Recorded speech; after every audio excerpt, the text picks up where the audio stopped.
ملګرو د حاجي نیولې د پښتني ټانک انشاءالله رايوستي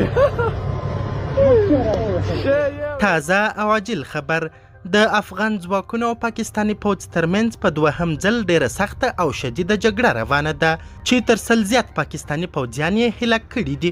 د سپین بولدک لویه دروازه د افغان ځواکونو له لوري په بمونو والوزول سول او افغان پوځیان پاکستان ته داخل سوي. تازه افغان ځواکونه له لویو توپونو سره د جګړې خط ته روان دي.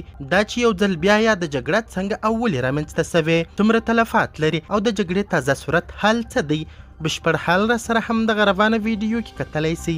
سلامونه قدرمنو لیدونکو، مشال پریس یوټیوب چینل ته مو هرکلی کوم.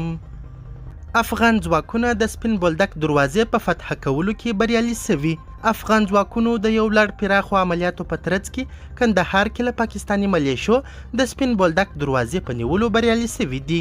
افغان ځواکونو د سپین بولدک سرحدي دروازه په بشپړ ډول له منځه وړې او په بمونو یې الوزولې ده.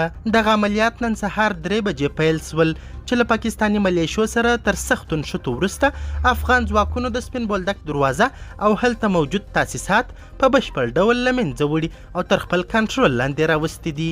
د امنیتي سرچینو معلومات او د پاکستاني ملیشو ترلاسه سوي انځورونه ښیي چې هغوی ته درانه تلفات اوښتي او لسګونو پوځیانو ته یې مرګ ژوبله اوښتې ده. امنیتي سرچینو منلې چې تازه دمې ځواکونه سیمه کې ډیورنډ فرضي کرښې ته رسېدلي او د بشپړ چمتووالي په حال کې دي. جګړې شدت موندلی او افغان ځواکونه برلاسي برېښي. د پاکستاني پوځیانو جسدونه د افغان ځواکونو تر ولکې لاندې دي. دا په داسې حال کې ده چې تېره شپه پاکستاني پوځیانو پلان درلود ترڅو پر افغان خاوره حمله وکړي، خو افغان سرحدي ځواکونو یې دغه پلان شنډ او غاښ ماتونکی ځواب ورکړ.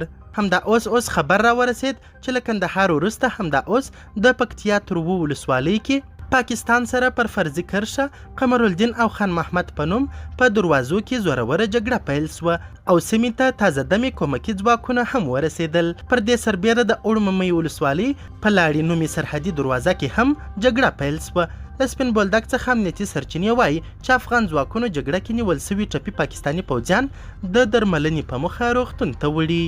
قدرمنو لیدونکو، د ویډیو له کتلو مو نړۍ مننه.